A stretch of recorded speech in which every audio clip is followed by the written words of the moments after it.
منظر کشی کر رہی ہے، ہر چیز کا سوال کرتے ہیں، رد ہی خود فرماتے ہیں۔ رد کرنے کے لیے کسی اور سہارے کی طلب نہیں ہوتی، کسی اور جوان کی ضرورت نہیں ہوتی، سوال بھی خود اٹھایا،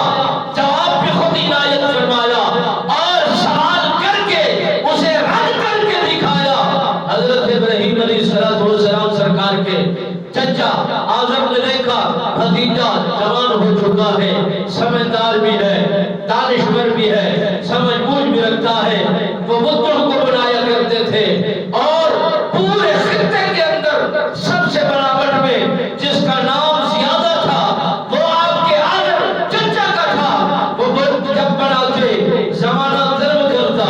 ارادہ ذہن کرتا، خریداری میں اضافہ ہوتا، بناوٹ میں اضافہ کر دیا جاتا کہ اس کے بناوٹ میں جو خوبصورتی لائی جاتی ہے وہ بناوٹ میں ایسی خوبصورتی اور جھلک لگا رکھی جاتی تھی کہ ہر بندہ یہی چاہا کرتا تھا یہ میرے گھر کے اندر بھی ہو، یہ میرے گھر کے بیڑے کے اندر بھی موجود ہو۔ حضرت ابراہیم علیہ السلام سرکار نے اپنے بھتیجے سے پوچھا، اے میرے بیٹا، میں نے اپنا گزرا اوقات اس مٹی کے بنے ہوئے بتوں سے کیا ہے، پتھر بنائے جاتے ہیں، قیمتی چیزیں بھی بنائی جاتی ہیں، خرید و فروخت بھی کی جاتی ہے، زمانہ خرید و فروخت میں اتر کر برتن لیتا ہے، گھر کی گزر اوقات کے لیے استعمال کیا کرتے ہیں۔ اس وقت حضرت ابراہیم علیہ السلام سرکار جب علاج بن کے آئے، نمرود کا یہی اعلان تھا کہ جہاں پر ممکن ہو میری دربار میں آؤ، دن میں کئی مرتبہ آؤ، مجھے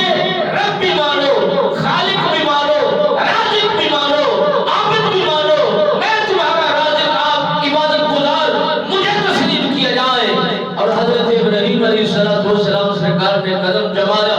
اور لوگوں کے دلوں میں یہ بات اتاری، ذات ایک ہی ہے جس نے جہان کو بنایا ہے، جس نے انسانوں کو بنایا ہے، جس نے دھرتی کی تخلیق کی ہے، کن فیکون کہہ کر زمانے کی بناوٹ کو بنا دیا ہے۔ بس عبادت کے لائق وہی ہے، ریاضت کے لائق وہی ہے، تسبیحات و اذکار کی شان کے لائق وہی ہے۔ اس کے علاوہ بادشاہت میں رہنے والے، سپہ سالاری کرنے والے، حکومتیں جمانے والے اور رابری کرنے والے